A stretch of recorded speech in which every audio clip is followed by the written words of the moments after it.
Gimana cara berhenti judi? Gampang. Berhenti jangan depo, selesai. Kecuali dulu kamu main tuh didatengin sama bandar, kepalanya ditodongin golok. Judi gak lu? Kalau enggak gua gorok nih anak lu. Kalau gitu gua ngerti kenapa mereka main. Oke. Ini kan datang dengan sukarela, menang juga misalkan dibayar. Terus begitu giliran kalah, bandar kurang ajar. Mana negara tidak mengurus kita. Kita kasih solusi. Kode Muslim, Assalamualaikum warahmatullahi wabarakatuh. Waalaikumsalam warahmatullahi wabarakatuh. Mampir lagi. Sehat ya? Alhamdulillah, mohon doanya. Masya sehat. Allah. Sehat, alhamdulillah. Semoga Allah balas dengan kebaikan karena udah mampir ke sini lagi. Dan Amin, ya Allah. ente nih harus pick up. Sebenarnya ada apa? Tuh judulnya udah baca kan tadi teman-teman nih. Tahan, oke, tarik napas dulu bentar. Oke, udah tahu. Ini kita keluarin lagi nih. Keluarga korban judi online dapat bansos jika jatuh miskin, kata Kementerian Sosial. Ini udah fix belum? Nggak tahu, tanyakan sama Ibu Menteri. Saya dapat postingan ini, tahu-tahu ada yang nge-tag di story. Postingannya kayak gini, di screenshot. Udah gitu ditambahin tulisan sama dia. Kode Muslim tertawa melihat ini. Waduh. Ya memang channel ini adalah channelnya pengusaha. Teman-teman sabar dulu ya. Ini maksudnya jangan kok jadi malah ngomongin pemerintah. Bukan. Pengusaha pun juga hancur usahanya. Cash flow-nya berantakan gara-gara terlibat judi online banyak. Nah, jadi ini udah gawat nih. Ini Indonesia udah krisis judol nih. Lihat ya berita yang berikutnya lagi. Ini tadi pagi nih. Saya baru baca nih. Tadi pagi ketemu. Tuh lihat deh. Rabu kemarin ya, tapi saya baru dapatnya di FYP-nya barusan. PPATK bilang lebih dari 1.000 orang di DPR dan DPRD main judi online. La haula wala quwata illa billah. DPR singkatannya masih Dewan Perwakilan Rakyat kan? Kok Dennis, baru mulai, jangan dipelintir. Gue tahu arah lu mau kemana. Baru mulai. Emang udah berubah namanya? Belum kan? Yang berarti ini pintar-pintar nih cerita dipilih nih ceritanya nih. Emang kalau mau berubah apa? Sensor ya, kalau agak jeblos jurang ya. Tolong. Gue udah tahu nih. Aduh ya Allah, la haula wala quwata illa Allah musta'an. Coba lihat, ini berita-beritanya apa lagi sih? Aduh ya Allah, itu apa tuh?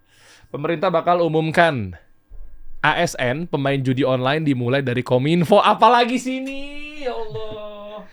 Enggak, setelah diumumkan diapain, dapat reward atau gimana? Enggak, udah jangan digiring dulu bentar. Bentar, jangan digiring dulu sebentar. Mantan ketua BPK sebut judi online buat karakter masyarakat berubah. Oh gitu. Ini masih oke lah. Ada efeknya. Efeknya ya. Nah, ini Pak siapa? Pak Wakil Rakyat. Itu Ibu Risma. Kemensos nih berarti. Iya kan? Terbongkar transaksi judi online tertinggi di Jawa Barat. Saya panggil Anda warga Jawa Barat. Kita warga Jawa Barat. PR Anda banyak kok berarti kok. Di bandar terdekat dulu. Ya masyarakatnya paling banyak kali. Kalau bandarnya kebanyakan nggak dari Jawa Barat kok. Banyak kan juga dari pemainnya. Enggak sebenarnya. Ini ada lagi satu lagi deh. Iya. Menko Polhukam sebut 164 wartawan main judi online. Transaksi capai 1,4 miliar. Yang DPR tadi gue lupa ya FYP-nya. Maaf kalau salah komen di bawah ya. Gue takutnya malah melebih-lebihkan. Gue udah disclaimer, mohon maaf. DPR tuh 1.000-an itu totalnya video dari PPATK. Gue baca apa video dari mana gitu ya. 25 miliar perputarannya kata bapak yang ada di video. 25 miliar perputaran. Yang 2,5 enggak 25 gue masih hafal, bukan gue lebih-lebihin yang anggota DPR, mohon maaf, saya dilihat dari berita aja. 25 miliar perputaran, 1.000 orang lebih di DPR dan DPRD.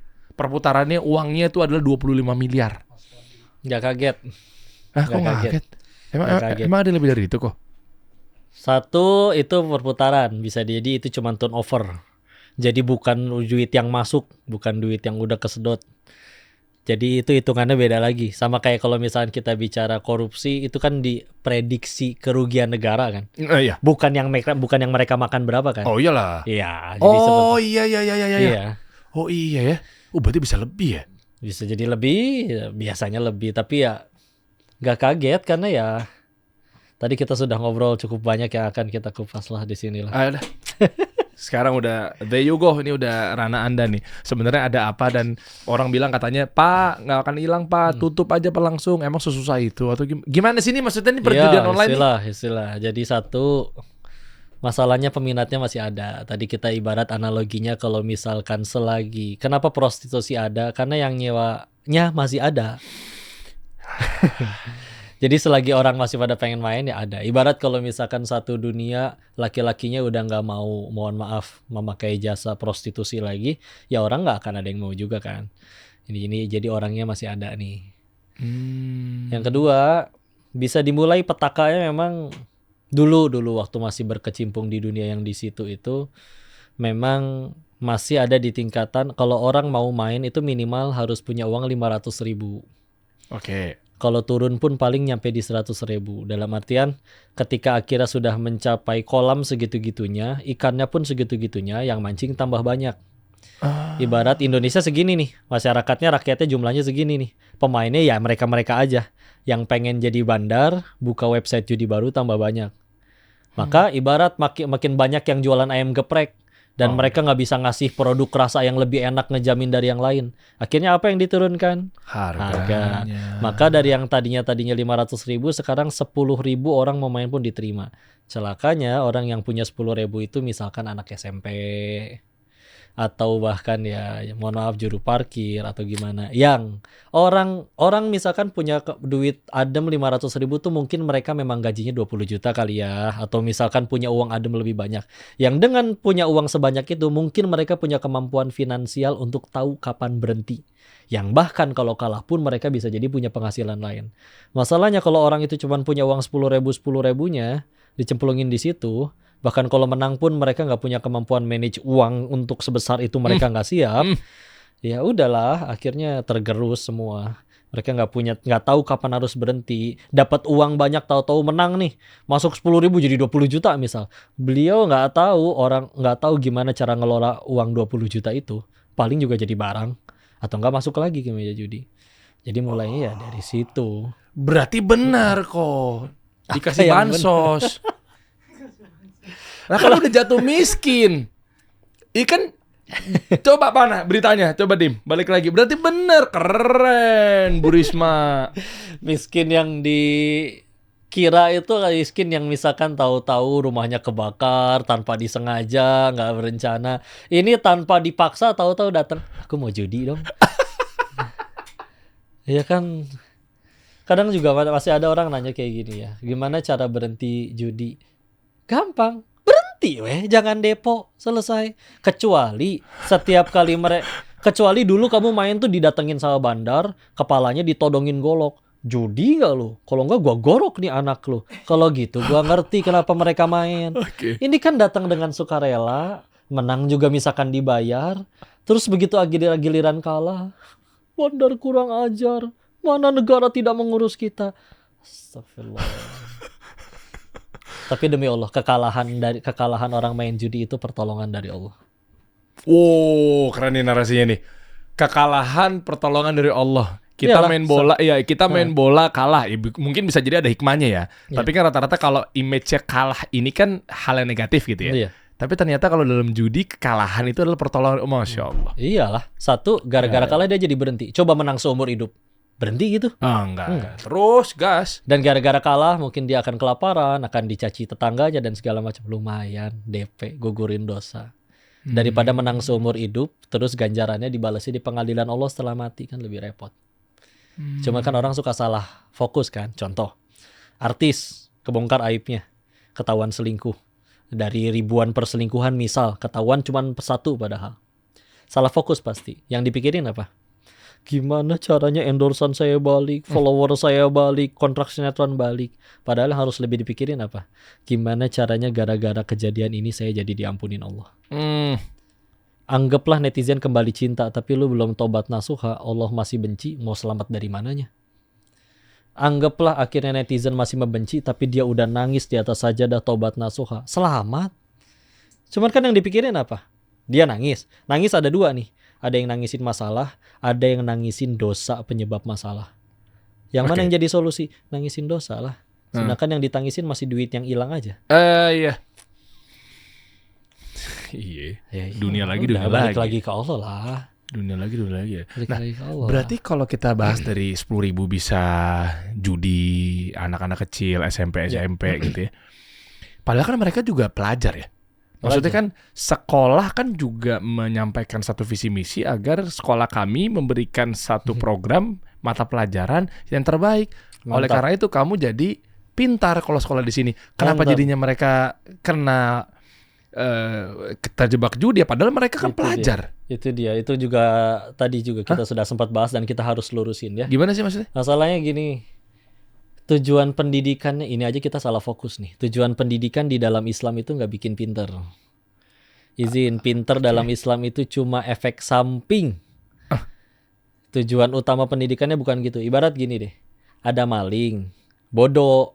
Malingnya pengen nangkap ayam. Karena dia bodoh, ayamnya nggak ketangkep, malah malingnya yang ketangkep. Bodoh itu maling. Oke. Nyelakain ayam aja dia nggak bisa. Oke. Yang repot kan kalau malingnya pinter, yang nyolong sendirian, yang lapar jutaan rakyatnya. Nah ini kagok. Tapi kok dia pinter kok, makanya kita pilih jadi wakil. Pinternya kamu lihat dari mana? Dari kunci jawaban yang bisa dibeli, atau dari ijazah yang bisa dibeli di Konoha. Terus tahu-tahu udah dinilai pinternya dari kunci jawaban yang bisa dibeli atau ijazah yang bahkan bisa dibeli, tahu-tahu dapat amanah ngurus jutaan rakyat, kan kagok. Itu di Konoha kan? Di Konoha, siapa sih yang bilang di negeri kita orang di Konoha? Ayo kamu kage bunsin. Gua rasa yang kan lu yang nonton. Maka balik lagi. Terus tujuan pendidikan oke. dalam Islam itu apa? Ya, kalau boleh pakai Quran, mah Quran surat 62 Al-Jumu'ah ayat kedua. Huwallazi ba'atsa fil ummiyina rasulam minhum yatlu 'alaihim ayatihi wa yuzakkihim. Dialah Allah yang menurunkan rasul dari kaum kalian sendiri untuk membacakan ayat-ayatnya dan untuk wa yuzakkihim, menyucikan jiwa. Apa Rasul dakwah ke orang kafir Quraisy untuk bikin orang kafir Quraisy pada pinter? Orang kafir Quraisy sudah pada pinter, brother. Mereka tuh pedagang yang jago. Mereka bahkan disebut oleh Allah ila fihim rihlatasyita'i was-shaif. Mereka rihlah. Kita rihlah jalan-jalan ngabisin duit, mereka rihlah jadi duit. Saking jagonya dagang, mau ke Syam, ke utara atau ke Yaman, ke selatan, jadi duit. Terus Rasul datang dakwah ke mereka pengen bikin mereka pintar gitu. Udah pada pintar, Rasul dakwah pengen menyucikan jiwa. Terus sekarang kita pendidikan juga kudu, aduh punten lah, Indonesia 78 tahun merdeka udah berapa kali sih ganti kurikulum? Wow. Indonesia Islam 14 abad nggak pernah ganti kurikulum. Masih sanggup menyucikan jiwa. Masalahnya kan tadi kan, dari pendidikannya aja udah salah kaprah nih. Yang penting nih anak pinter jago ngitung. Balikin deh, Bu. Anak ibu nih pinter, kaya, tampan, terkenal, viral, centang biru dan segala macam. Tapi ibu diperlakukan seperti film Azab Indosiar. Mau nggak, Bu? Nggak mau. Tapi misalkan ibu bangun, Bu. Bangun subuh, ya Allah ngelihat anak baru beres witir tadi habis tahajud. Anak lain dimintai tolong berantem dulu sama mamanya. Ini anaknya, mama ada yang bisa saya bantu nggak? Coba, pengen punya anak kayak gitu. Meskipun ini anak ketika ditanya, nah 2 tambah 2 berapa nak? 5 Bu. Ya Allah matematikanya ngaco. Tapi dia kayak begitu, tetap mau. Nah, Pinter mau urusan. Kita secerdas apapun, Allah hanya butuh ngasih cangkang cau. Tahu nggak cangkang cau? apa tuh? Kulit pisang. Beres wisuda, ngegeledag tuh kena kulit pisang, nama sendiri aja bisa lupa kalau Allah mau, tinggal dicabut. Ilmu itu tergantung sang pemilik ilmu mau nggak nitipin ilmunya ke kita. Kalau Allah udah mau nitipin, punten. Udah pernah ketemu Dek Naja belum? Naja. Hafiz. Tahu Hafiz. tapi belum pernah ketemu. Udah Tahu. duduknya kan di kursi roda ya. Allah Iya. berikan kekhususan. Dokter memvonis otaknya. Mohon maaf bahasa ininya mah divonis. Nah, tidak sempurna ya. Tapi kok lihat 30 juz hafal berikut arti dan halamannya, tata letak kiri atas kanan bawah. Udah tergantung Allah masalah nitipin ilmu mah. Tinggal kita ilmunya mau buat apa. Ya itu dia. Bentar deh, yang waktu datang ke podcast tuh Den aja bukan sih? Lupa saya namanya. Wah keren. Insya Allah. Anyway, artinya berarti balik lagi ke orang tua kah? Atau ke pendidikannya kah? Maksudnya gini deh, ini kita runut ya. Iya. Ini kan tadi kan Ko Dendi sempat sampaikan mengenai berhenti weh lah, berhenti gitu kan. Iya kan? Ketika berhenti nggak ada bandar yang ngedatengin ke rumah mukulin anak istri kita. Betul. Nggak ada kan? Tapi masalahnya di mana? Apakah efek adiktifnya? Artinya gini, kalau ternyata dari sudut pandang A yang dibutuhkan adalah dokter, berarti medisnya yang turun. Iya. Kalau ternyata sudut pandangnya ada di mindset adiktif, mungkin psikolognya yang turun. Iya. Kayak gitu-gitu kan. Tinggal aja pemerintah tinggal bidik mana yang perlu diperkaya SDM-nya. Maksudnya kan sesimpel itu, masa sih nggak bisa? Sebenarnya masalahnya tuh di mana? Apakah di sininya atau di orang tuanya? Maaf, atau di agamanya yang minim atau gimana sih sebenarnya kok? Makanya beres dari dunia sana itu saya pribadi milihnya di jalan ini. Oke. Ngejar Allah. Satu, karena ini jalan yang paling benar dan kita diciptakan untuk ini, untuk beribadah ya. Dan dua, masalahnya memang mereka pengen kaya, pengen nyari duit. Yang kurang mungkin takut ke Allahnya, atau mungkin kurang yakin bahwa rezeki itu dijamin oleh Allah. Ketika dia nggak yakin bahwa rezeki itu dijamin sama Allah, kan ngerembet. Ada yang nggak peduli halal haram, yang penting saya dapat duit. Iya. Ada yang suami jadi pelit ke istri karena mungkin dia kurang yakin kalau ngasih ke istri bakal Allah kasih lebih banyak. Nah, ini bakal dipotong nih sama para ibu-ibu nih. Tapi ya, Iya. makanya ketika akhirnya Islam yang sudah sesempurna ini dan lengkap, kamu takutnya apa? Masalah rezeki. Yuk bahas rezeki dari sudut pandang Islam. Ada Oke. solusinya, ya kan? Karena balik lagi, misal saya setelah berhenti dari sana, misalkan ambil golok, datang ke teman-teman yang masih di sana. Datang ke sana, todongin ke leher mereka. Berhenti bisnis ginian nggak lu? Kalau ternyata dia emang nggak mau berhenti dan emang belum yakin ke Allah, saya pulang dia gitu lagi. Iya. Kan emang gak pengen berhenti gitu kan. Gimana pun caranya ya udah pasti lanjut lagi. Tapi kalau misalkan yang disampaikan, yang disentuh hatinya, mudah-mudahan bisa jalan hidayah dari Allah, suatu saat bisa mereka yang lebih soleh dari kita. Satu dari situ. Dua, sebetulnya kan saya sering cerita ini bahwa aslinya judi itu ketika udah masuk lingkaran setannya bukan tidak sekecanduan itu sebetulnya. Karena nggak ada orang yang istilahnya uang saya tinggal 500 ribunya. Kalau ini saya nggak makan, saya bakal mati. Terus dia malah taruhin itu duit. Nggak akan. Seadiktif-adiktifnya? Seadiktif-adiktif. Oh, Nggak ya? akan sampai kayak gitu. Beneran. Oh, Duit ya? dia tinggal buat makan nih. Iya tahu. Tanpa pernah kenal judi sebetulnya. Kalau ini nggak saya pakai makan 5 menit kemudian saya bakal mati kelaparan dalam 5 menit. Masa main judi? Nggak mungkin. Pasti beli makanan. Oke. Tapi ketika misalkan kayak gini. Satu. Gaji sisa 500 ribu. Besok udah gajian lagi nih. Kalau bisa jadi 20 juta kenapa tidak? Nyemplung. Misalkan dikasih menang. Ingat ya. Dikasih menang. Bukan jago. Gak ada yang jago. Ya, semua cuma dikasih menang. Anggaplah dia ada 20 juta. Di otaknya ada memori 500 ribu jadi 20 juta. Biasanya setengah masuk meja judi lagi. Atau nggak jadi barang. Barang pun nanti pasti gampang dijual. Karena ngerasa dapat duitnya gampang. Oh, oke. Oke. Apa yang terjadi? Bulan depan terulang lagi. Besok udah gajian lagi. Kisah gaji masih ada 500 ribu lagi. Bulan lalu kan 500 ribu bisa jadi 20 juta. Apa mungkin sekarang terulang lagi? Masuk, kalah, akan ngeles. Kemarin menangnya 20 juta. Ini tinggal masuk lagi kan? Tinggal taruhan 1 juta. Ternyata kalah 1 jutanya. Loh, kemarin menangnya 20 juta. Masih gede kemenangan kemarin. Lagian, untuk ngebalikin 1 juta ini, saya tinggal taruhan 2 juta. 1 kali kemenangan, balik duitnya. Gile sistemnya. 2 juta udah kalah, saya tinggal taruhan 4 juta. Nanti balik lagi duitnya kalau misalkan menang. Saya hanya butuh 1 kali lagi kemenangan. Yang repot kalau 4 juta kalah dan gajinya 4 juta. Pilihannya apa? Nahan lapar sampai bulan depan atau maksain nyari duit 8 juta karena hanya butuh 1 kali kemenangan, duit saya yang itu balik. Itulah pinjol detik-detiknya tuh. Kalau udah sampai startnya. titik itu, akhirnya kalau nggak jual barang, motor orang dipinjam taunya digade, atau kalau nggak berani kayak Iya lagi. Nggak ada beda sama narkoba ya berarti ya. Buset. atau misalkan ya tadi foto dengan KTP gitu Ya ya, Allah. pinjol. Karena aduh, saya jadi punya utang nih 8 juta. Tapi kan hanya 1 kali kemenangan, utang ke dia beres, tabungan saya balik. Bandar, kalau sudah di titik itu, bahkan sudah disetting dengan algoritmanya, nggak akan dikasih menang lagi. Kenapa? Karena kita tahu, dia sudah putus harapan, di otak dia cuman kita satu-satunya harapan untuk balikin kemenangan. Karena pilihannya tinggal itu dong.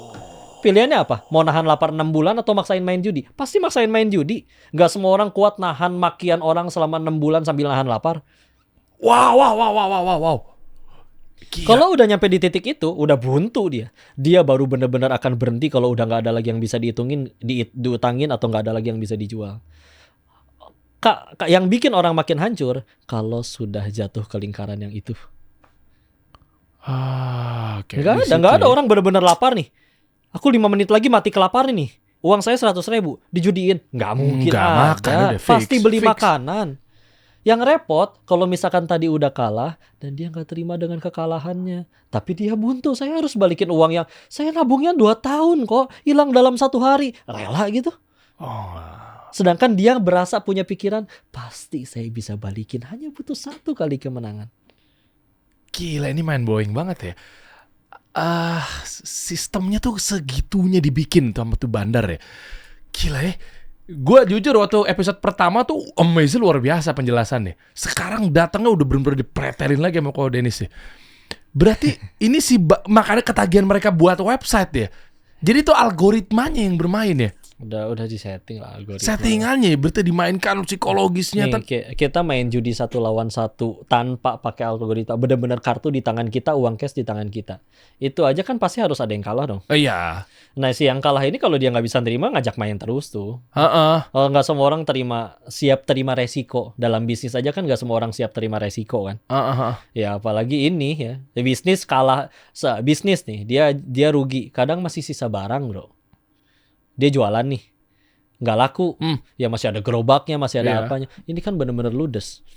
Iya kalau bisnis kan masih ada liquidnya atau ada berupa barang gitu. Masih ada aset. Sesuatunya lah gitulah. Kalau kayak gini kan mereka nggak semua siap. Oke. Kok ini gini nih, kita kan sama-sama ikhtiar ya. Mudah-mudahan media ini betul-betul bermanfaat atau mungkin menjadi satu jembatan ilmu buat pemerintah. Kali-kali kan nggak tahu caranya, kan kita bisa bantu. Kata Ko Dennis. Der.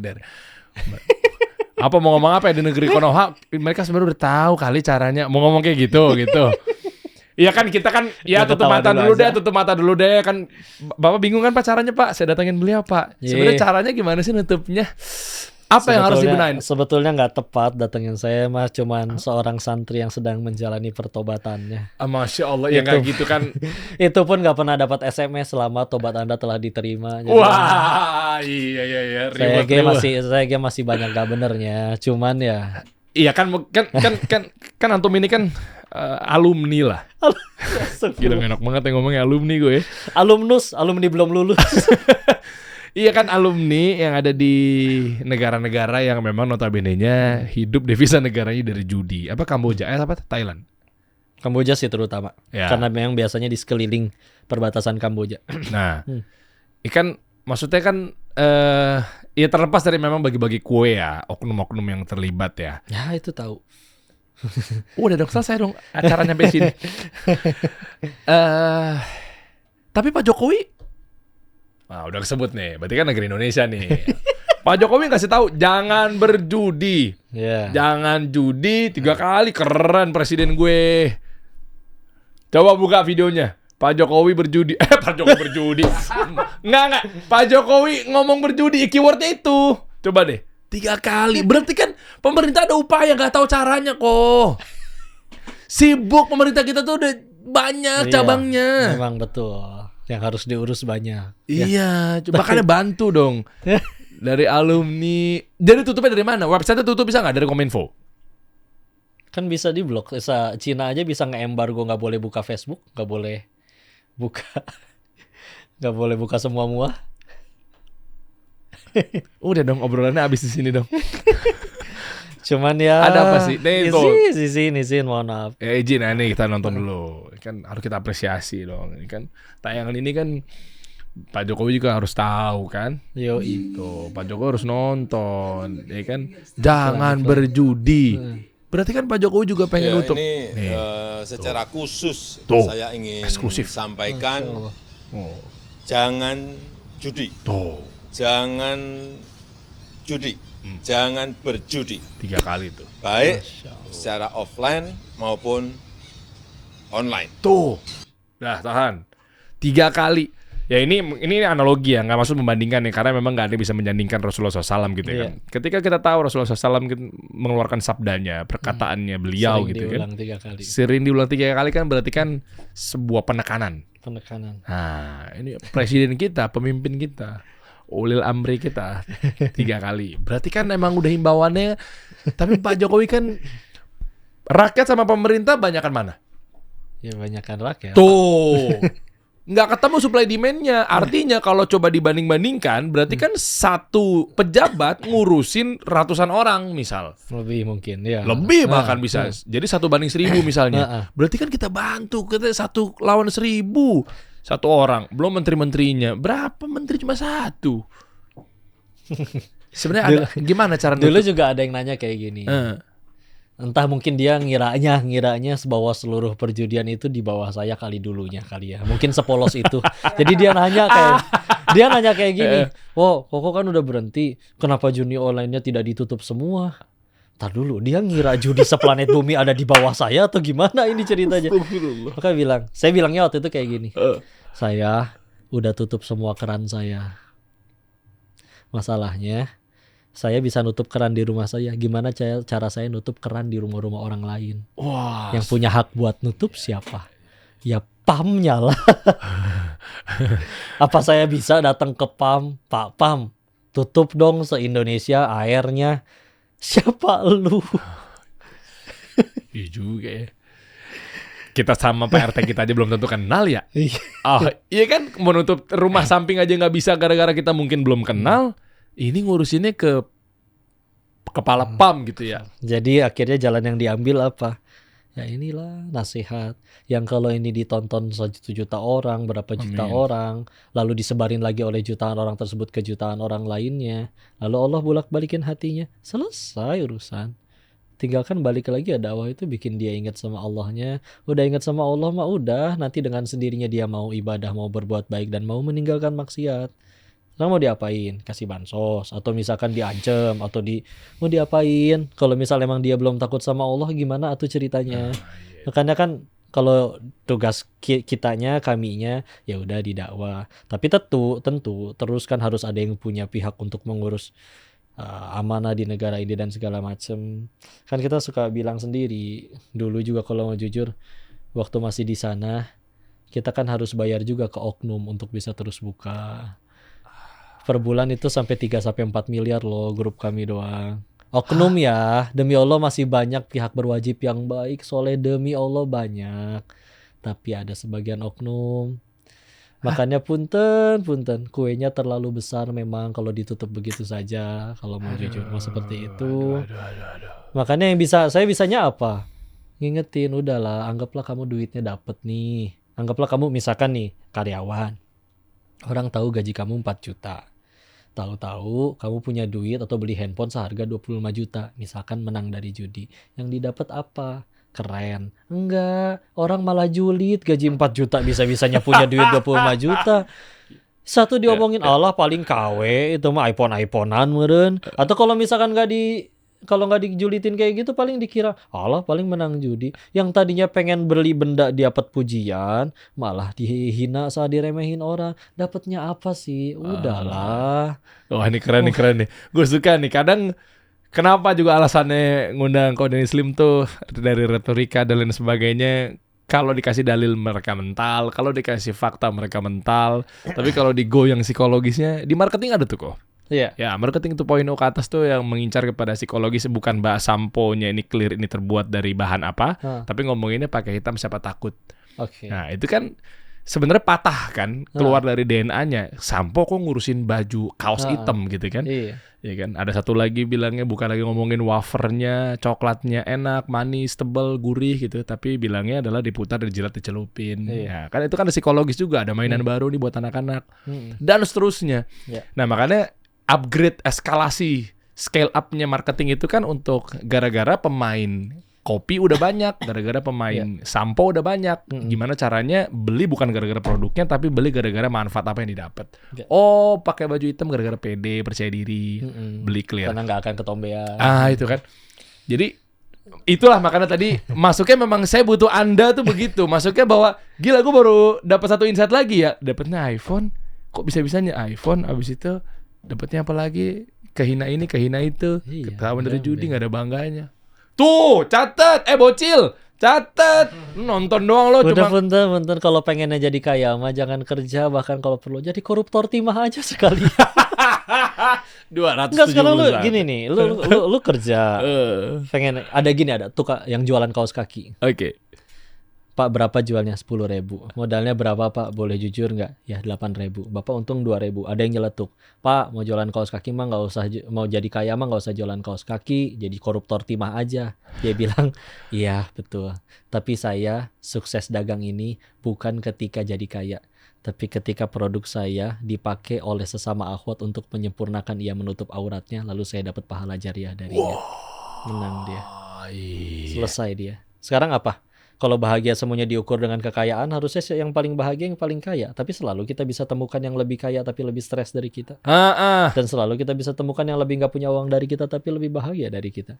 Dan kalau bahagia harus dari kaya dulu, berarti Allah dong yang nggak adil. Kan Allah yang bagiin duit. Allah yang bagiin harta. Allah yang bagian rezeki. Terus kita masih ngukur-ngukur kebahagiaan harus punya duit ini dulu apa segala macam sampai halalin segala cara. Mau berapa kali patah hati dan kecewa lagi. Baru sadar bahwa bahagia itu adanya yang pada Allah suka, bukan yang kita suka.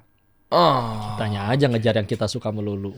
Padahal kata siapa yang kita suka itu baik. Wah gila. Ketampol ya. Artinya berarti faktor keluarga juga penting ya? Penting. Satu dalam artian izin gini ya. Kita pengen anak jadi soleh, semua pasti pengen ya. Iya. Cuman masalahnya gimana? Dan Allah pengennya pendidikan generasi itu ada di mana? Iya. Apakah tinggal kita kasih ke Pak Kiai, diantarin ke pesantren, Pak Kiai tolong ya anak saya jadi soleh, padahal Pak Kiainya ngurus 1.000 anak. Gimana caranya Pak Kiai yang udah punya anak juga harus ngurusin 1.000 anak dan dijamin pasti soleh itu gimana? Dan ternyata pendidikan generasi itu salah satunya ternyata Allah pengen adanya di ayat tentang keluarga. Contoh surat 25 Al-Furqan ayat 74. Rabbana hab lana min azwajina wa dzurriyyatina qurrata a'yun waj'alna lil muttaqina imama. Kok bukannya itu ayat tentang supaya punya anak cucu dan pasangan supaya jadi penyejuk mata? Iya, itu ayat tentang keluarga. Tapi lihat endingnya. Agar menjadi muttaqin, orang yang bertakwa, dan juga imam. Atau bahkan imam, pemimpin bagi orang-orang yang bertakwa. Allah titipinnya di ayat tentang keluarga. Karena memang lebih masuk akal sepasang orang tua berusaha nyolehin yang diamanahin kepada dirinya. Kata Allah sanggupnya 8, anaknya 8 pasti keluarga itu. Kata Allah sanggupnya 1, pasti anaknya 1. Ya. Jadi mulainya ya udah dari keluarga dulu. Sekarang kita coba lihat. Di Al-Quran ada 17 percakapan antara orang tua sama anak. Yang satu adalah percakapan ayah ibu dengan anaknya. 3 pihak. Yang 2 adalah percakapan ayahnya sama ibunya dengan anaknya saja. Yang 14 adalah percakapan ayahnya dengan anaknya. Sedangkan kebanyakan ayah sekarang, yang penting saya udah kasih uang ya mah, tolong anak kita jadi soleh. Gimana ceritanya? Sedangkan Quran pengennya yang lebih banyak ngobrol dengan anak adalah ayah. Itu 1. 2, mari kita lihat sebagian dari percakapannya. Contoh Quran surat kedua. Ini jadi pakai Quran ya? Nggak apa-apa ya, senggol ya. Quran Quran surat kedua Al-Baqarah 133. Am kuntum syuhada idh hadara Ya'qubal mautu idh qala li banihi ma ta'buduna min ba'di. Nabi Yakub, raja, semenjelang wafat ngumpulin anak cucu. Kita punya kakek raja ngumpulin anak cucu menjelang wafat, kira-kira mau bagi warisan? Aduh, iya mau ngumpul sih, tapi kalau pas meeting warisan tuh. Tapi ternyata beliau cuma tanya satu hal. Ma ta'buduna mim ba'di. Apa yang akan kalian sembah setelah aku nggak ada? Sisanya terserah ya. Mau kamu jadi konglomerat, kayak jadi rakyat, kayak selagi kalian nyembahnya Allah, selesai urusan. Yang repot anak pertama perusahaan, anak kedua dapat showroom mobil, anak ketiga dapat apartemen, tapi nggak kita peduliin akidahnya, nggak kita peduliin kedekatan dengan Allahnya, percuma nggak akan kumpul ke surga lagi. Lagian namanya titipan, kalau Allah udah mau ambil mau bisa apa sih? Makanya kenapa akhirnya izin, kenapa milihnya jalan yang ini? Ya udahlah, balik lagi yuk ke Islam yang sempurna ini, ke Allah, ikutin jalan sederhana. Ada acara kayak gini, pernah ada yang nanya di TV. Saya nggak mau sholat, karena koruptor juga sholat katanya. Akhirnya guru kita di acara tersebut ngejawab, jawabannya bagus. Tapi ada pernah dapat jawaban yang lain, ini Masya Allah. Kita kalau pengen jadi pemain bola, belajarnya pasti ke Lionel Messi, bukan ke Chef Juna, betul? Iya, betul. Berarti kita belajar ke yang udah sukses. Iya. Maka 1, kita mati bakal sukses pengen, mulia pengen, dunia akhirat bahkan kalau bisa. Udah gitu, ada manusia yang sudah sukses, mulia, jadi kebahagiaan bagi banyak orang, tersukses sedunia akhirat. Rasulullah contohnya, beliau sholat. Terus kita pengen sukses, mulia, dunia akhirat, pengen bahagia, tapi nggak ngikutin yang tersukses. Berarti selama ini kita hidup ngarang gitu. Cuman asal aja gitu. Pantesan berusaha bahagia dengan cara apapun gak bahagia-bahagia juga. Kaya udah misalkan. Nyari jabatan udah. Sampai bela-belain apa serangan fajar misalkan apa segala macam demi kepilih misalkan. Terus udah duduk nih misalkan nih di kursi panas itu. Masih belum bahagia juga. Karena emang bukan di situ, brother. Jadi kita tuh mau ngejar apa sih hidup teh? Ayolah judi lah, sok ngaji we. Gila jazakallah khair kau. Iya ya. Urutan nih kalau dari keluarga memang dibenahinnya tentang komunikasi, sesimpel dia main sama anak ya, atau anak rewel dikasih gadget. Ya sebenarnya kan bisa ya diskusinya santai ngobrol-ngobrol, ada waktu luang. Bahkan lengkap. Nabi kan contoh kalau pengen anaknya masih di bawah umur, Nabi kan kenal Ibnu Abbas umur 8 sampai 12. Ya. Berarti kelas 2 sampai kelas 6 SD tuh. Nah, dibonceng, ngobrol. Ketemu Ibnu Umar agak gede. Kan gimana cara kalau Nabi kepada Ibnu Umar udah agak gede sambil dirangkul. Kita misalkan ngefans sama siapa? Misalkan ketemu siapa? Kiai. Udah gitu dinasehatinnya sambil dirangkul. Lebih nancep tuh di hati. Ya Allah, dia ngerangkul saya ngefans banget dengan dakwah-dakwahnya beliau. Kita dirangkul dan dikasih persyaratan lagi. Soalnya kalau ke Ibnu Umar mah dikasih. Ibnu Umar adalah orang yang soleh kalau dia tidak pernah meninggalkan sholat malam. Ada kalaunya. Udah gede soalnya. Ke Ibnu Abbas kan nggak begitu. Itu kalau mau dibedah semuanya lengkap banget. Atau bahkan dari sebelum nikahnya. Sekarang masalahnya ada hadis diriwayatkan dari Jabir ibn Abdillah mengingatkan bahwa setan itu ngumpul, terus dia akan ngobrol prestasinya masing-masing. Dia berkata, aku berhasil membuat manusia mencuri. Kata pemimpinnya, nothing, nggak ada. Ada yang lebih hebat lagi nggak? Saya berhasil membuat manusia membunuh saudaranya sendiri. Nggak. Ada yang lebih hebat lagi nggak? Ada satu setan ngomong kayak gini, saya berhasil membuat sepasang suami istri bercerai. Kata pemimpin syaitonnya, nikma syaiton anta, sebaik-baiknya syaiton adalah kamu. Karena memang kehancuran atau mudorot yang didapat dari rumah tangga yang hancur itu luar biasa. Maka setan aja segitu seriusnya pengen ngancurin rumah tangga. Kita misalkan dari awal nikah asal-asalan, nggak nuntut ilmu dulu. Kuliah pengen jadi arsitek, ada kuliahnya. Pengen jago bahasa Rusia, ada bahasa Rusia.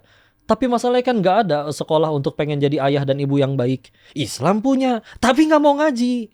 Tahu-tahu berumah tangga. Yang itu ibadah yang paling diganggu sama setan. Sok atau ngaji dari awal teh. Iya juga ya. Kita mau ngejar biar dapet kerjaan di Jerman kayak Pak Habibie. Iya. Ada sekolahnya. Ada sekolah. Ya kan mau ngincer jadi seorang dokter, ada sekolahnya. Tapi kalau dipikir-pikir ketika kita mau menikah, lucu. Kalau kita di ilmu dunia, belajar dulu baru jadi arsitek. Belajar dulu baru praktek di rumah sakit. Lucunya kalau di ilmu suami istri, dan itu ibadah luar biasa. Nikah dulu baru belajar. Lah iya ya. Kebalik ya. Padahal itu rumah tangga, ya kan nikah dulu baru belajar tuh. Dan padahal setan seserius itu ngancurin rumah tangga. Ya, meskipun membersamai itu juga nggak ada yang salahnya. Cuma kalau dipikir-pikir secara yang umum dulu ya, objektif atau mungkin mayoritasnya, kita hajar dulu ibadah. Masya Allah halal gitu caranya kan, menjauhkan dari keharaman gitu kan, takutnya maksiat. Betul. Cuma lebih parahnya lagi udah nikah, tapi minimal dia ada upaya. Oke, gue nggak mau haram nih nggak apa-apa. Tapi kan ngajinya dulu ya sembari itu ya. Semua kan harus ada. Kalau nggak ada ilmu kan berarti beramalnya ngarang gitu atau gimana? Nggak mungkin karena Rasulullah SAW juga bersabda juga berilmu dulu sebelum beramal. Tidak ada amal itu pupuk iman. Bahkan ketika Ibnu Umar ditanya terkait bagaimana cara Nabi mendidik kalian kan, Rasulullah mengajarkan dulu iman sebelum Al-Quran. Kita dari tadi bicara Al-Quran adalah pegangan, tapi ternyata disuruh imannya dulu baru Al-Quran. Karena kalau sudah ada iman, dapat ayat malah makin menguatkan. Terus sekarang kita pupuk imannya dulu. Masalahnya iman itu pupuknya apa? Ilmu. Kita ngaji terus aja tanpa diamalin aja, seperti kata Imam Syafi'i, seperti keledai. Keledai bawa sekarung buku, keledainya kan gak jadi sarjana. Oke. Iya kan? Iya. Beda dengan kalau kita yang bawa sekarung buku, dibaca kita bisa jadi luar biasa tuh orang hebat. Tapi kan kita ngaji misalkan, dengerin TikTok ngaji sering setiap hari misalkan, tapi terus nggak mau ngamalin, memang ya ayolah ngajinya ngajiin, dapat juga diamalin, niatnya dilurusin, minta tolong terus ke Allah, takutlah dengan segala apa yang dilarang, nanti Allah yang atur hidupnya yang enak. Sok jujur dah, jujur-jujuran. Sampai sekarang juga lagi rame itu cek hodam apa segala macam nanti kok. Astagfirullah ya Allah. Saya balikin kayak gini, lu punya masalah apa sih sama Allah?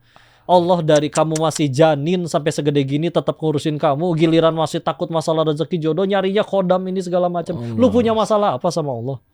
Cari Allah, balik lagi ke Allah. Sujud. Masalah lu tuh cuman ada di antara dahi sampai tempat kamu bersujud. Udah jarak selesainya cuman itu doang. Ya Allah musta'an. Iya, kodam stres, cek kodam. Ini ada apa sih zaman nih? Emang sejak Rasulullah SAW diutus juga memang udah akhir zaman nih. Memang. Tapi makin sini makin kalau kita balik lagi seorang ayah ke anak, alasannya mungkin karena kan sibuk, karena kan nggak bisa ada waktu, karena kan ngebimbingnya gimana? Karena nggak ada mainan-mainan. Kan banyak tuh, ada yang bilang katanya bimbingannya tuh dengan mainan-mainan kreasi apa segala macamnya. Kenapa ya? Lu nggak bisa untuk bimbing dia buat belajar gambar, belajar nulis? Nggak ada krayonnya, pakai Gribble. Cengli bener. Halal nih buat yang muslim nih. Ya kan lu bayangin, anak gue tuh pernah masukin sesuatu ke hidungnya. Iya. Pernah ke telinganya, pernah gue bahas di podcast. Pernah macem-macem tuh. Ya namanya juga anak-anak ya. Qadarullah wa masyafal. Tapi kan gue gak tahu tuh barangnya mungkin SNI kah? Mungkin halal atau tidaknya. Nah ternyata ada solusi yang paling solutif. Bondingnya suami atau ayah ke anak terselamatkan, apalagi halal non toksik 100% Indonesia. Tuh Gribble. Anda tahu produk ini? Ya tahu banget. Bapak CEO-nya langsung saya undang loh. Disclaimer, ini kita nggak ada maksud bahwa kalau Dennis datang ke sini promon begini nggak ada. Ini gue paksa dia untuk masuk. Malah obrolannya waktu di belakang kamera tadi kan, lu masih di Gribble gimana? Aman semuanya, kendali aman, alhamdulillah. Gue bawa ke dalam ya. Terus sampai duduk pun di belakang kamera pun, udahlah kita bahas tentang judi online, banyak yang lebih penting. Ini Gribble memang harus dibahas banget deh. Gue yang pengen. Karena apa? Karena bentuk support juga. Gue kayak solusi insya Allah membantu UMKM dan lain sebagainya. Masya Allah. Nih ya. Udah rame lah, udah banyak yang juga yang ngomongin apa segala macamnya. Dan halal itu penting. Ini kenapa dulu akhirnya. Kita bahas deh. Iya. Kenapa akhirnya.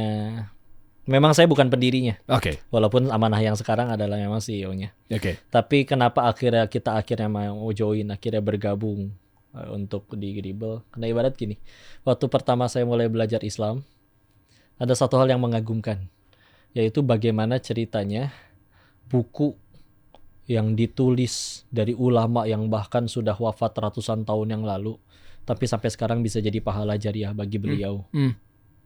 Dan itu kitab Taurat warisan dari ulama terdahulu tuh sekian banyak, lengkap. Mau bahas apa aja, mau fikih, mau tauhid, mau apapun segala macam lengkap. Kan yang jadi pertanyaannya, apa yang membuat sesuatu tuh bisa langgeng sampai sebegitunya? Karena barokah. Masalahnya, kalau bicaranya barokah, salah satu upaya kita untuk menjaga keberkahan tersebut, contoh Imam Nawawi wafat 8 abad yang lalu, kitabnya sampai sekarang masih dibahas. Padahal banyak buku-buku yang baru sekarang, tapi tetap aja orang ngaji Arba'in Nawawi, Riyadhus Shalihin, kan Imam Nawawi kan? Insyaallah. Apa yang upaya kita untuk menjaga keberkahannya adalah tetap menjaga diri kita ikut syariat, nggak mau pakai kecuali yang halal. Maka ketika akhirnya mengetahui ini adalah satu-satunya produk yang halal untuk kekenaan anak tulis, sedangkan yang lain kadang mungkin nggak peduli mau halal kayak mau enggak kayak, oke ya sudah. Masya Allah. Dengan menjaga kehalalannya tersebut, mudah-mudahan semua karya yang dihasilkan berkah jadi kebaikan. Itu kuncinya. Memang belum lama juga ada berita. Ya ini nyambung nih analoginya nih. Ada oknum pejabat. Ya. Bahkan dia oknum direktur BUMN. Beberapa tahun yang lalu lah. Anaknya saya kenal, kenapa? Karena juga ada di sekolah yang sama saat SMA. Meskipun beda tingkat gitu ya. Ternyata kasus. Anak maupun bapaknya. Dua-duanya oknum saya bilang. Bapaknya terjerat korupsi. Anaknya kasus juga. Yang lain. Di faktor yang lainnya juga ada juga antara anak sama ibu. ibunya terjerat kasus korupsi, anaknya ikut kasus juga meskipun berbeda, macam-macam kasus loh, ya kan? Dari mulai apa sih yang kasus kita tahu ya, mungkin pembunuhan, narkoba, apa segala macamnya. Ternyata di agama kita memang udah diajarkan ya terkait menghasilkan sesuatu dari yang halal atau haram itu kan mendarah daging ya ke anak kita apa segala macamnya. Tadi bagus tadi kalau Dennis sampaikan, kenapa tadi nyambung ke Gribble ini adalah satu-satunya apa segala macam yang halal itu.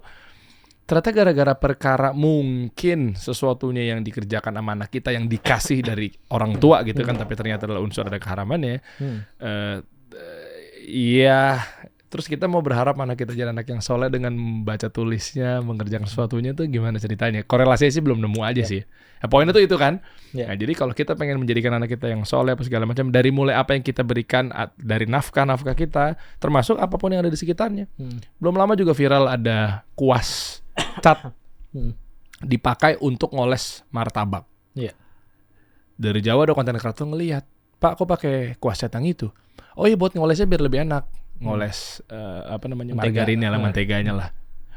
Bukan masalah itunya, Pak. Di Zoom lah sama konten kreatornya, seret gitu, viral tuh. Maksudnya gimana ya? Bapak maksudnya jangan jebak saya, atau mungkin pura-pura nggak tahu, atau mungkin cari yang gampang. Kenapa maksudnya? Tuh lihat, tulisannya kuas terbuat dari kulit, kuas terbuat dari bulu babi. Ada tuh di situnya. Gue nonton FYP-nya, lah iya ya, jelas tuh di kuas catnya. Kuas terbuat dari bulu babi, warna merah, kereng. Maksudnya apakah si pedagangnya ini pura-pura bego, nggak baca, ngasal atau gimana sih gitu loh. Maksudnya ya kayak begitu-begitu kan berharap bahwa kuasnya dihaluskan, dioleskan mentega ke martabak, terus berharap uang dari hasil penjualan martabaknya dibawa ke anaknya gitu. Gimana sih maksudnya? Ya itulah makanya kan Islam tuh kalau bicara tentang pengen jadi kaya itu bagus. Sahabat Nabi juga banyak yang kaya. Tapi masalahnya kaya di dalam Islam juga sama, cuman efek samping. Kita kan masalahnya jadiin tujuan utama. Contoh, duha biar tokonya rame. Boleh sih. Bagus, mintanya masih ke Allah, Allah yang suruh. Kok ud'uni astajib lakum, mintalah padaku nanti ku kabulkan.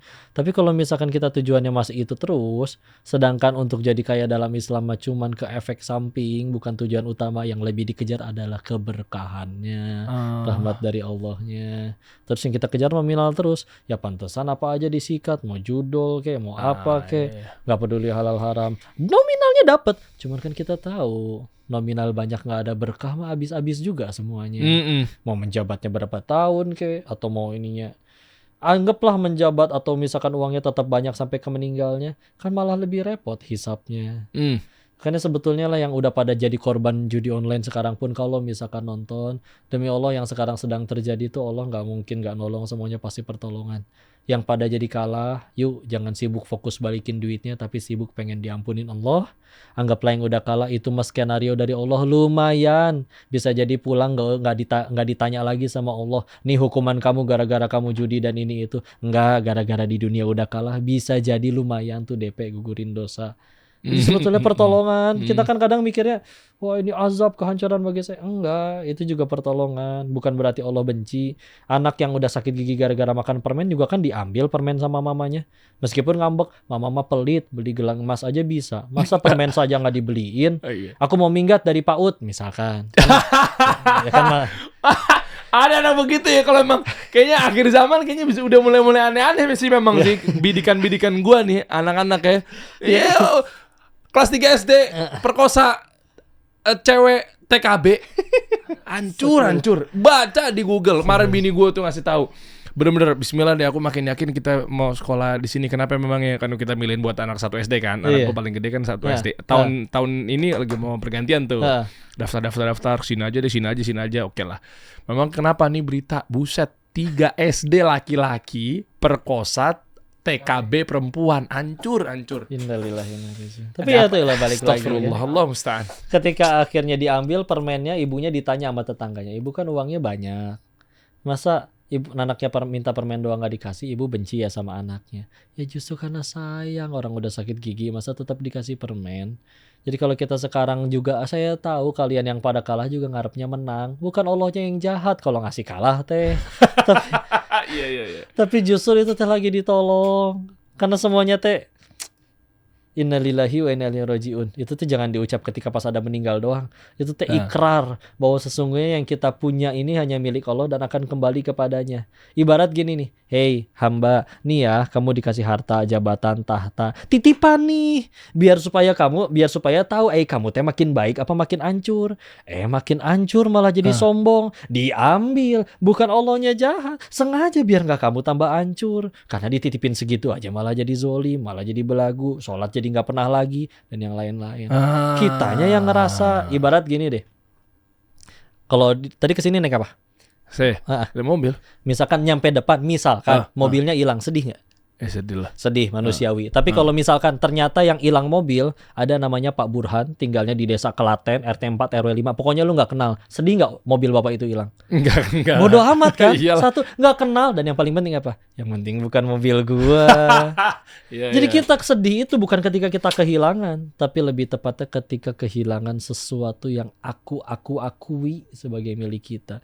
Udah jelas Al-Baqarah 156 tadi menegaskan bahwa semuanya titipan. Kita ngaku, ini hartaku, sudah kutabung selama 20 tahun. Ini jabatanku, sudah kurintis 30 tahun. Ngerasa dimilikin, udah jelas titipan. Pantesan stres.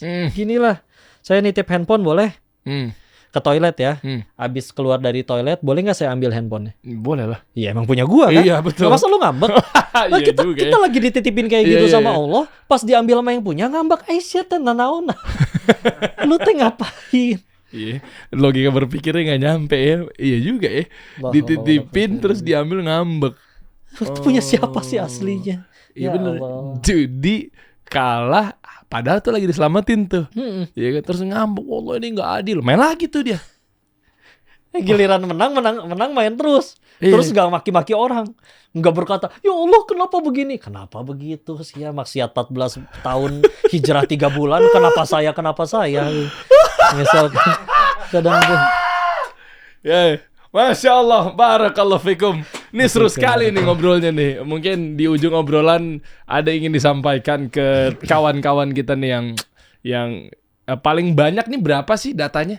Dari BPS berapa? Badan Statistik pelaku judi online. Gue pengen tahu deh. Terakhir pernah didatangin sama ada tim dari stasiun televisi ya, datang ke rumah ya. Nyebut pokoknya per kuartal pertama aja nih tahun ini sudah 300 triliunan lah perputaran ya. Wow, 300 triliun ya. Nambah ya. Waktu itu kan berapa yang kita ngobrol tuh sempet 185, lupa ya. Itu kan tahun lalu. Iya yang waktu ini kan udah kita tahun ngobrol sekarang. Tahun lalu. Iya, artinya kan signifikan sekali ya. Naik. Coba nih ini sebagai penutup obrolan kita langsung ke data dan mudah-mudahan nih kita doain bareng-bareng ya udah pada tobat lah ya nih jumlah 2019 tapi ya 2000 ada nggak data BPS Badan Pusat Statistik perputaran judi online ya perputaran 2024 gitu. Coba perputaran judi online 2024 perputaran dana judi online ada 2,37 juta pelaku judi online, 80.000 diantaranya berusia di bawah 10 tahun. Ya. Gile. 10 tahun. Berarti harus dinaikin. Salah satu faktanya terakhir 2015 waktu masih di sana pun memang sudah ada sekitar 4.000 orang Indonesia yang tinggal di kota kecil itu untuk sebagai bandar. Kalau nggak bandar, admin-adminnya. Enak. Di sekeliling Thailand, di sekeliling Kamboja. Kalau perbatasan sama Thailand ya di Poi Phet. Kalau di selatan ada Sihanoukville. Kalau berbatasan sama Vietnam ada Ba Phet, Kampong Som, Cheritom. Gila hafal. Iya, alumnus. Kalau yang di Poi Phet-nya aja itu ada sekitar 4.000-an orang Indonesia yang itu berkarir di bidang itu. Nggak semuanya di bandar apa memang. IT basicnya? Enggak, admin. Untuk jadi admin itu kita bisa cari anak yang cuma lulusan SD, tinggal diajarin cara ngetik cepet sama ngecek mutasi. Karena kerjaan dia cuma bales-balesin. Saya sudah depo, dicek, ya cek mutasi beneran ada. Ya udah nama ID-nya apa? ID-nya itu. Ya udah saya isi sesuai kamu deposit ya, isiin 500. Mudah kan? Coba anak lulusan SD itu kalau mau kerja di Indonesia kerja apa? Kasih aja gaji dia 3,5 juta bersih di sana. Astagfirullah. Pasti pada mau kan kerja di situ? Oh iya lagi. Oh iya. Nah ini mungkin nggak tahu nih peran pemerintah nih terkait pengerjaan tenaga kerja di Sumpah luar. aslinya gampang banget tau. Mereka pulang kan pasti ke imigrasi. Kan kelihatan di paspornya. Sering bolak-balik. Karena mereka datang ke sana nih. Kalau tanpa visa. Masalahnya kan dari Indonesia ke sana free visa. Iya dong. Iya. Gratis visanya nih. Iya. Maka kalau misalnya sebulan habis, dia tinggal ke perbatasan, keluar, nanti tinggal masuk lagi. Dapat visa tambahan lagi kan. Iya. Tapi paspornya akan jadi penuh kan. Banyak kan cap-capan gitu. Pas masuk Indonesia kelihatan ini kenapa paspornya begini. Oh iya. Kelihatan. Kalau mau jujur mah. Hey, punten Pak Dirjen, Pak Asilmi Karim udah pernah mampir di sini, Pak Dirjen Imigrasi, sahabat saya. Ngobrol Pak. Doain semuanya. Amin. Ayo Pak, kita ngobrol lagi Pak. Boleh kita bongkar paspor orang? Ya, Bismillah deh, insya Allah. Mudah-mudahan buat pemerintah kita nanti kan ada presiden terpilih. Pak Prabowo, Mas Gibran, Pak Wakil Presiden terpilih gitu ya. Mudah-mudahan juga harapannya bisa membenahi perjudian online karena kita nggak tahu di masa anak kita nanti ini kayak gimana tuh. Ya kan? Ya minimal orang tua, catat lagi tuh. Kita bentengin diri kita sendiri dulu deh. Ya dekat sama anak. Nanti giliran anaknya udah terlibat kayak begitu 80.000, kan nggak menutup kemungkinan lagi nonton sekarang gara-gara kena keywordnya tentang perjudolan atau seorang ayah ada yang kena anaknya di antara 80.000 yang lainnya. Nah, ini kan kita coba terapi. Ayo bismillah yuk, belum ada kata terlambat, dekatin lagi. Balik lagi, apa sih kunci dari obrolan ini? Dekat sama Allah udah. Iya. Itu deh paling mujarab deh. Kapan podcast ini sukses bukan ketika banyak yang nonton, tapi ketika yang nonton tambah dekat sama Allah. Amin. Gitu aja. Ya Rabb, Masya Allah. Kalau gitu saya bentuk apresiasi, saya akan kasih hadiah. Alhamdulillah. Wah, Saya nggak bawa Safir. apa-apa nih. Oh enggak lah, jangan lah. Bawa ilmu. Lah, Bawa Allah. ini. Sama terakhir yang paling penting, bawa duit buat promo di sini. Kan gue bisa gaji karyawan kan juga dari revenue itu. Ya. Nih, sarung safir buat Ustadz Denny Slim. Masya Allah. Allah. Sarung tenun safir, teman ibadah terbaik kamu. Teman ibadah nih. Kan kita juga Masya pengen Allah. kecipratan. Diterima Ustaz. Mudah-mudahan jadi pahala jariah. Amin. Coba warnanya suka nggak? Ada banyak Alhamdulillah. warna dia, motifnya. Cocok pas sama warna ini. Widih. Bisa langsung dipakai. Bisa aja emang nih. Keren. Gimana tuh Farhat ownernya? Gimana? Pengen perpanjang kontrak terus kan? Iya, narasumbernya emang kooperatif di sini. Iya. Terima kasih juga. Mudah-mudahan buat teman-teman juga yang orang tuanya pengen lebih dekat dengan anaknya. Ini enggak cuma sekedar krayon. Ya, jadi Gribble ini adalah bisa mendekatkan kita lebih dekat dengan keluarga, anak dan seterusnya. Hal-hal yang paling penting nggak perlu khawatir kalau mungkin kadang suka diemut atau segala macamnya. Terima kasih kok. Jazakallah khair wa barakallahu fikum. Ada yang mau ditambah kan? Podcast kita yang paling pertama itu banyak disalahgunain sama orang. Oh iya lagi. Iya kan? Judi online. Diedit jadi promo judi online. Mereka pakai AI. Tahu. Diambil. Tahu. Seolah gue yang ngomong. Oh iya lagi. Mempromokan judi online. Iya. Ya mungkin sekaligus pengumuman ya. Bahwa kalau ada yang ngelihat kayak gitu, pasti dari pihak tidak bertanggung jawab yang nggak suka dengan dakwah kami memberantas judi online. Wow. Karena mereka nggak suka, jadi dibikin fitnah pakai AI seolah-olah obrolan kita waktu itu malah jadi seolah mempromokan. Gila ya. Lagian kelihatan kok itu mah gerakan bibir sama suaranya nggak pas apa. Tapi kan kadang ada orang yang nggak ngerti, tipu. Nah, itu tuh. Dosa jariahnya ente tanggung luar biasa. Udah bikin bangkrut aja ntar di akhirat. Tarik semua ibadah umrohnya dia. Tarik semua tuh ibadah-ibadah sedekahnya tuh. Ya, Masya Allah. Iya benar. Hati-hati penipuan tuh di situ tuh. Oke. Jazakallah khair. Assalamualaikum warahmatullahi wabarakatuh. Assalamualaikum warahmatullahi wabarakatuh. Kita kasih solusi.